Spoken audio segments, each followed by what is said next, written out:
Hey guys, welcome back to my YouTube channel. So आज के इस वीडियो के अंदर हमें डिस्कस करना है न्यूट्रिशनल डिफिशियंसी एनीमिया नंबर 2, जिसका नाम है मेगालोब्लास्टिक एनीमिया। पहला न्यूट्रिशनल डिफिशियंसी एनीमिया कौन सा पढ़ा था हमने? Iron deficiency anaemia. और आज के इस वीडियो के अंदर we will discuss megaloblastic anaemia. अब ये क्या है? It is a nutritional deficiency. तो इसमें कौन से न्यूट्रिशन की कमी होती है? इसके अंदर विटामिन की कमी होती है। कौन से?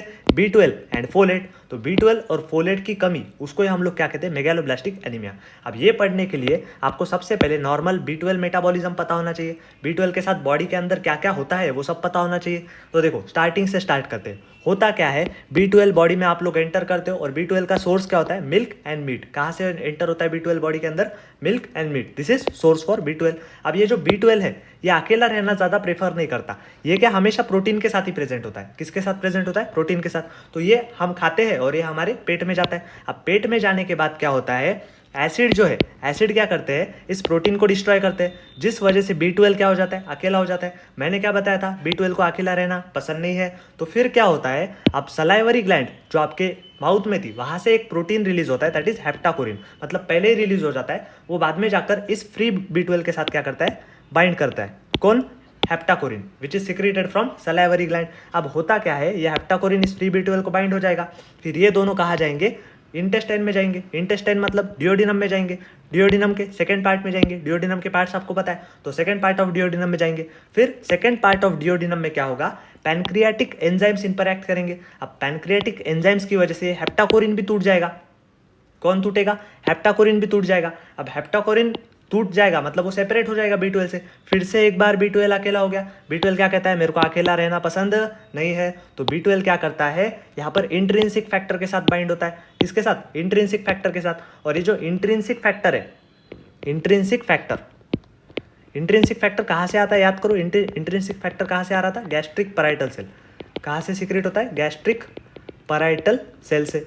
तो इंट्रिंसिक फैक्टर के साथ कौन बाइंड होता है?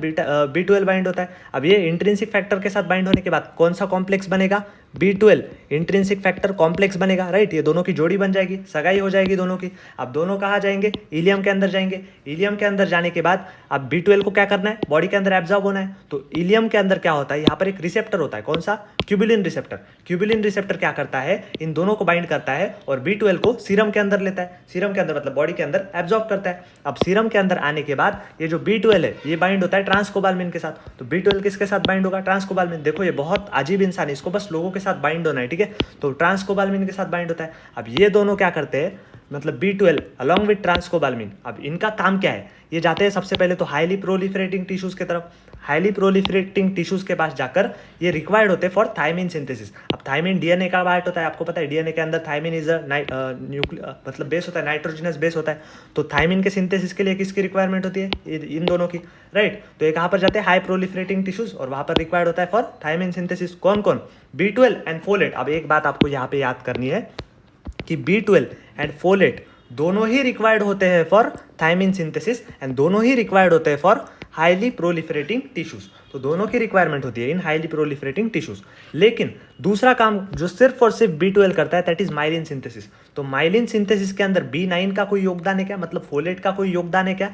नहीं है। तो B9 का योगदान सिर्फ और सिर्फ यहाँ पर आएगा, मतलब हाईली प्रोलिफरेटिंग टिश्यूज के अंदर, और B12 का दोनों जगहों पर आएगा।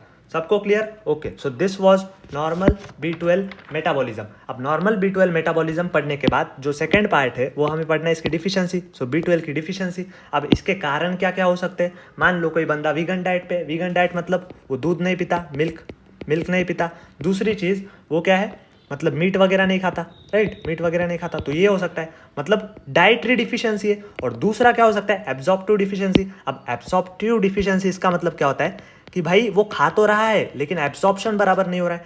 और पहली क्या थी? डाइट में अगर अच्छे से नहीं मिल रहा है उसको। तो ये जो एब्जॉर्प्टिव है ना, ये ज़्यादा कॉमन है। It is more common as compare to dietary deficiency. ये आपको याद रखना है, इट इज़ मोर कॉमन। अब एब्जॉर्प्टिव डिफिशियंसी में क्या हो सकता है? मान लो गैस्ट्रिक रिलेटेड कोई प्रॉब्लम है, किसने गैस्ट्रिक मतलब स्टमक के यहाँ पर सर्जिकल रिमूवल वगैरह हो गया है, तो यहाँ पर पैराइटल सेल्स रिमूव हो जाएंगे, फिर इंट्रिंसिक फैक्टर नहीं बनेगा, तो जिस वजह से आपको ये हो सकता है। दूसरा यहाँ पर पर्नीशियस एनीमिया। पर्नीशियस एनीमिया का मतलब क्या होता है? ध्यान से समझो। पर्नीशियस एनीमिया में क्या होता है? एंटीबॉडी बनते हैं, एंटीबॉडी अगेंस्ट पैराइटल सेल। किसके अगेंस्ट? पैराइटल सेल के। अब पैराइटल सेल के अंदर एंटीबॉडीज बनेंगे अगेंस्ट एंटीबॉडीज बनेंगे तो पैराइटल सेल्स इंट्रिंसिक फैक्टर दे पाएंगे क्या? नहीं दे पाएंगे, बराबर। जिस वजह से यहाँ पर क्या होगा? एब्जॉर्प्टिव डिफेक्ट होगा। समझ गए? एब्जॉर्प्टिव डिफेक्ट मतलब एब्जॉर्प्शन कब नहीं होगा? अगर पैराइटल सेल्स को आपने रिमूव कर दिया या फिर अगर पैराइटल सेल्स को डिस्ट्रॉय कर दिया with the help of antibodies. समझ गए? तो इस वजह से हो सकता है। और क्या हो सकता है? Chronic pancreatic insufficiency. मैंने आपको क्या बताया था? ये देखो, पैनक्रियास का काम क्या था? पैनक्रियास का काम था कि यह हेप्टाकोरिन कॉम्प्लेक्स को ब्रेक कर रहा था। तो जिस वजह से अब अगर पैनक्रियास एंजाइम्स की कमी होगी तो हेप्टाकोरिन कॉम्प्लेक्स ब्रेक हो पाएगा क्या? नहीं हो पाएगा। तो फ्री B12 नहीं बनेगा। तो ये हो सकता है पैनक्रियाटिक इनसफिशिएंसी। और क्या हो सकता है? इलियम के अंदर, मान लो इलियम का मैंने सर्जिकल रिमूवल कर दिया, अब इलियम का सर्जिकल रिमूवल हो गया तो फिर एब्जॉर्प्शन अच्छे से होगा क्या? विटामिन B12 और साइनाकोबाल्मिन कॉम्प्लेक्स का? नहीं होगा। या फिर इलियम के अंदर मान लो कि बैक्टीरियल ओवरग्रोथ हो गई, और क्या रीज़न हो सकते हैं? क्यूबिलिन जो कि रिसेप्टर था, है ना, क्यूबिलिन म्यूटेशन, राइट। तो ये सारी चीज़ें हो सकती है जिस वजह से क्या होगा? एब्जॉर्प्टिव डिफिशियंसी होगा। इन तीनों की वजह से क्या होगा? एब्जॉर्प्शन में दिक्कत होगी। और ये क्या है? Nutritional deficiency. तो इटियोलॉजी हमने पढ़ ली। अब इटियोलॉजी में मोर कॉमन कौन सा है? एब्जॉर्प्टिव। अब क्लिनिकल फीचर्स क्या क्या होते हैं? विटामिन B12 डिफिशियंसी के क्लिनिकल फीचर्स क्या है? अब होता क्या है, मैंने आपको क्या बताया था? B12 का काम क्या है? यहाँ पर हाई प्रोलिफरेटिंग टिश्यूज में मदद करना। तो मुझे बताओ, अगर high proliferating, for example skin है, स्किन को प्रोलिफरेशन करना है, उसके लिए रिक्वायर क्या होगा? B12 होगा। तो अगर B12 नहीं मिलेगा तो स्किन अच्छे से प्रोलिफरेट करेगी क्या? नहीं करेगी। तो स्किन कैसी रहेगी? तो बोलो स्किन कैसी रहेगी? थिन रहेगी। अब थिन अगर स्किन रहेगी तो प्रॉब्लम्स क्या क्या होंगे? ब्रूज होगा, ब्रूजेस, इसको हम लोग ब्रूजेस कहते हैं। देखो, थिन स्किन जिस वजह से ऐसा धब्बा पड़ रहा है, दैट इज ब्रूजेस। दूसरा क्या है? नकल पिगमेंटेशन। अब नकल पिगमेंटेशन का मतलब क्या होता है? ये देखो, ये नकल्स होते हैं, ये नकल्स यहाँ पर ब्लैक दिख रहा है क्या आपको? Right, black. तो ये क्या है? मेलानिन है। क्या है? मेलानिन है। होता क्या है गाइज, ध्यान से समझो। अब नकल पिगमेंटेशन क्यों होता है? थिन स्किन है तो उसके अंदर टिश्यू डैमेज आसानी से होगा, और टिश्यू डैमेज बाद में क्या होगा? टिश्यू डैमेज के अंदर मेलानिन डिपॉजिट होगा, जिस वजह से नकल पिगमेंटेशन होगा। तीसरा, ये देखो टंग। अब ये जो टंग है इसको हम लोग कहते हैं रेड बीफी टंग। देखो कितनी लाल भड़क टंग है, राइट। टंग की स्पेलिंग यार, क्या है? TONGUE है ना, TONGUE। समझ गए? तो ये देखो, रेड बीफी टंग होगा। अब रेड बीफी टंग क्यों होगा? क्योंकि इसके अंदर पैपिलेज नहीं बनेंगे। पैपिलेज को प्रोलिफरेट करने के लिए यहाँ पर B12 की जरूरत होगी, लेकिन B12 है ही नहीं, तो पैपिलेज प्रोलिफरेट करेंगे क्या? बिकॉज क्यों? क्योंकि पैपिलेज यहाँ पर प्रोलिफरेट नहीं कर रहे, तो जिस वजह से पैपिले यहाँ पर लॉस्ट हो रहे, जिस वजह से हमें क्या दिख रही है? रेड बीफी टंग दिख रही है। और क्या होगा? और सोचो। और यहाँ पर होता है अल्टर्ड बॉवेल हैबिट्स। तो ये सारे सिम्टम्स हमें देखने को मिलते हैं इन विटामिन B12 डिफिशियंसी। समझ गए? अब इसके अंदर CBC के अंदर क्या क्या होगा? CBC के अंदर क्या क्या चेंजेस दिखेंगे?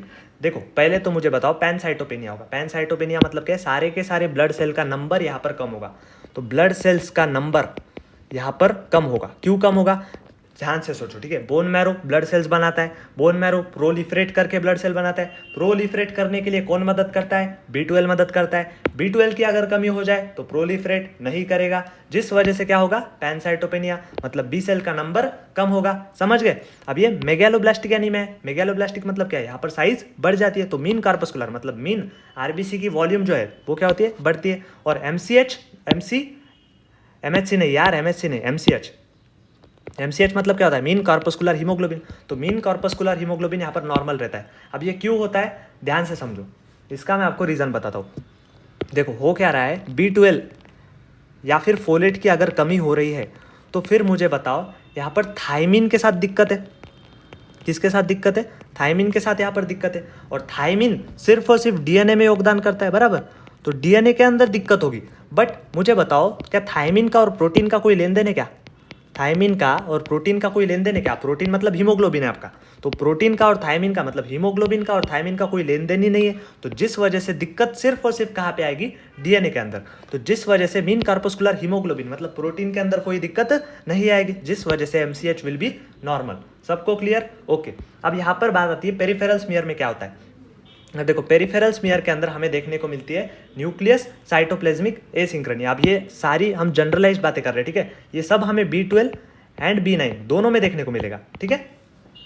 दोनों के अंदर देखने को मिलेगा। ये सारी चीज़ें जो हमने पहले भी डिस्कस की ना, ये हमें दोनों की डिफिशियंसी में देखने को मिलेगा।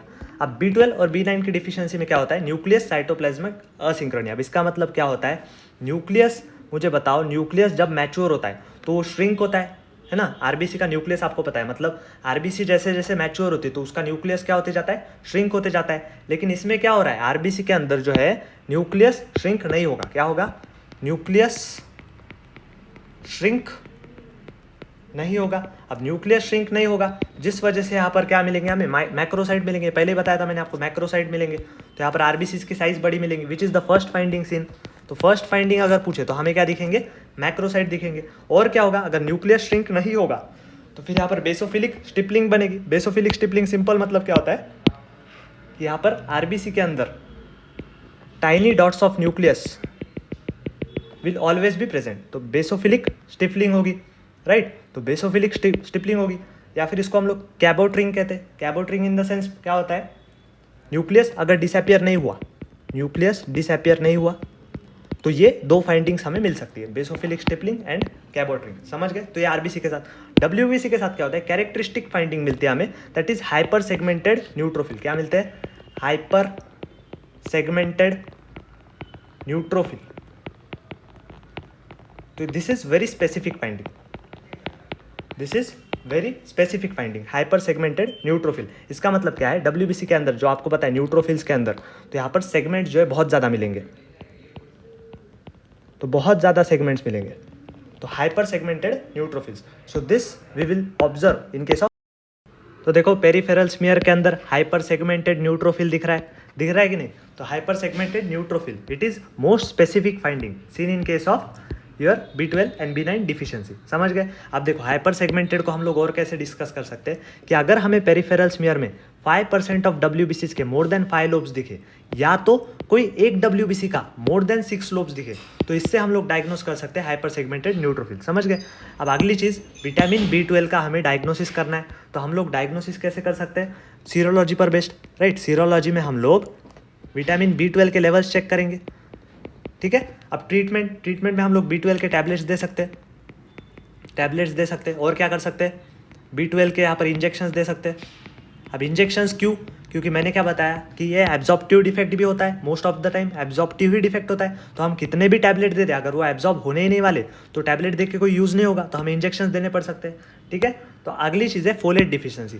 अब फोलेट कौन से सोर्स में प्रेजेंट होता है, फोलेट प्रेजेंट होता है फ्रूट्स में, ग्रीन सोर्स में और मीट के अंदर। तो ये सोर्सेस है हमारे फोलेट के। अब फोलेट की डिफिशियंसी कब हो सकती है, मान लो या तो डाइट में फोलेट अवेलेबल नहीं है, मतलब वो green leafy vegetables, fruits, meat नहीं खा रहा है, तो डिफिशियंसी हो सकती है। और कब डिफिशियंसी हो सकती है, रिक्वायरमेंट अगर बढ़ जाए तो। रिक्वायरमेंट कब बढ़ती है, प्रेगनेंसी के अंदर, प्रेगनेंसी और एडोलेसेंस के अंदर, राइट। प्रेगनेंसी और एडोलेसेंस के अंदर रिक्वायरमेंट ऑफ फोलेट बढ़ती है, जिस वजह से डिफिशियंसी हो सकती है। अल्कोहल के केस में क्या होता है, अल्कोहल क्या करता है, it interferes with absorption of folate. तो क्या हो गया कि भाई अगर फोलेट का एब्जॉर्प्शन नहीं होगा, क्योंकि अल्कोहल क्या कर रहा है, इंटरफेयर कर रहा है, तो जिस वजह से फोलेट की डिफिशियंसी हो सकती है। और कब हो सकती है, ड्रग्स के अंदर। ड्रग्स मतलब यहाँ पर एक एग्जांपल है मिथोट्रिक्सेट। अब मिथोट्रिक्सेट क्या करता है, फोलेट के मेटाबॉलिज्म के साथ यहाँ पर कॉम्प्रोमाइज करता है, तो ये इनिबिट करता है इस एंजाइम को, डायहाइड्रोफोलेट रिडक्टेज को, जिस वजह से क्या होता है, फोलेट का एब्जॉर्प्शन अच्छे से नहीं होता और फोलेट की डिफिशियंसी हो सकती है। समझ गए। अब अभी तक हमने जितने भी सिम्टम्स पढ़े, जैसे कि क्लिनिकल फीचर्स हो गए, क्लिनिकल फीचर्स ब्रूजेस थे, पिगमेंटेड नकल्स थे, रेड टंग थी, और ये CBC फाइंडिंग्स, पेरिफेरल स्मीयर, ये सारे के सारे हमें B12 और B9 दोनों के डिफिशियंसी में मिलते हैं। तो अगर हमें इन दोनों के बीच डिफरेंशिएट करना है कि भाई कौन सा B9 की वजह से हो रहा है, कौन सा B12 की वजह से हो रहा है, तो हम कैसे डिफरेंशिएट करें। तो इसके लिए एक ट्रिक होती है। इसके लिए आपको क्या करना पड़ता है, एक बात समझो कि B12 की डिफिशियंसी के अंदर एडिशनली हमें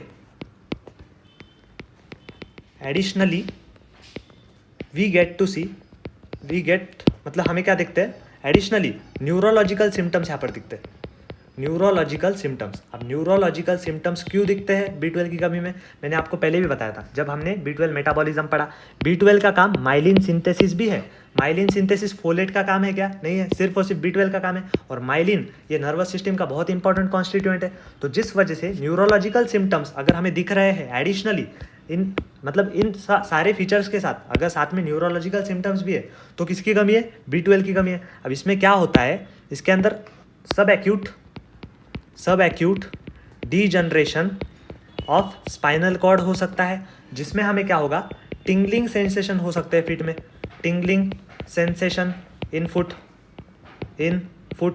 और क्या होता है, पोजीशन और वाइब्रेशन सेंस करने में दिक्कत होती है, पोजीशन वाइब्रेशन सेंस में दिक्कत होती है, राइट, सेंस अच्छे से नहीं हो पाता। तो ये अगर हमें एडिशनल सिम्टम्स दिख रहे हैं तो उसका मतलब हम लोग क्या समझ सकते हैं कि बंदे में B12 की कमी है। समझ गए? ओके। अब एक बात समझो, किसी बंदे में अगर B12 की कमी है तो हमें उसको ट्रीटमेंट करने के लिए B12 ही देना चाहिए, और किसी बंदे में B9 की कमी है तो हमें उसको ट्रीट करने के लिए B9 ही देना चाहिए। अब ऐसा क्यों है, पहले क्या होता था कि अगर किसी बंदे में B12 कमी है फिर भी उसको B9 दिया जाता था, ठीक है, और किसी बंदे में B9 कमी है तो उसके साथ उसको B12 भी दे दिया जाता था।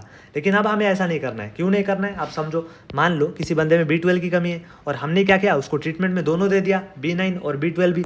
अब आप सभी को पता है कि इनके क्या फंक्शंस थे, थायमिन का फोकस था, राइट। अब B12, अब किसी बंदे में किसकी कमी है, B12 की कमी है, और हमने उसको दोनों दे दिए तो यहाँ पर थायमिन पर फोकस यहाँ पर क्या हो जाएगा, बढ़ जाएगा ज़्यादा, क्योंकि देखो दोनों का फंक्शन क्या था, थायमिन की तरफ ज़्यादा था, राइट। तो थायमिन के सिंथेसिस में ध्यान जाएगा, लेकिन माइलिन का सिंथेसिस अच्छे से होगा क्या, नहीं होगा। जिस वजह से क्या हो सकता है, अगर हमने दोनों टैबलेट्स दे दी तो जो है न्यूरोलॉजिकल प्रॉब्लम्स जो हो रहे थे B12 की कमी के अंदर, राइट, प्रॉब्लम्स कैन वर्सन, और ख़राब हो सकते हैं। नहीं समझे तुम लोग? देखो किसी बंदे में B12 कमी है, हम लोगों ने कैसे पहचाना, इसके अंदर एडिशनली न्यूरोलॉजिकल प्रॉब्लम थे और हमने उसको B9 भी दिया। अब B9 का एडिशनली रोल क्या था, थायमिन सिंथेसिस, राइट। तो दोनों का ज़्यादा ध्यान थायमिन सिंथेसिस पर जाएगा, जिस वजह से माइलिन सिंथेसिस पर काम थोड़ा कम होगा, और माइलिन सिंथेसिस कम होगा तो न्यूरोलॉजिकल प्रॉब्लम्स और ज़्यादा खराब हो सकते हैं। तो इस वजह से किसी बंदे में अगर B12 की कमी है तो B12 से ट्रीट करो, और B9 की कमी है तो B9 से ट्रीट करो। I hope it is crystal clear to you guys. समझ गए सब लोग? Okay, thank you very much guys, मिलते हैं नेक्स्ट वीडियो के अंदर।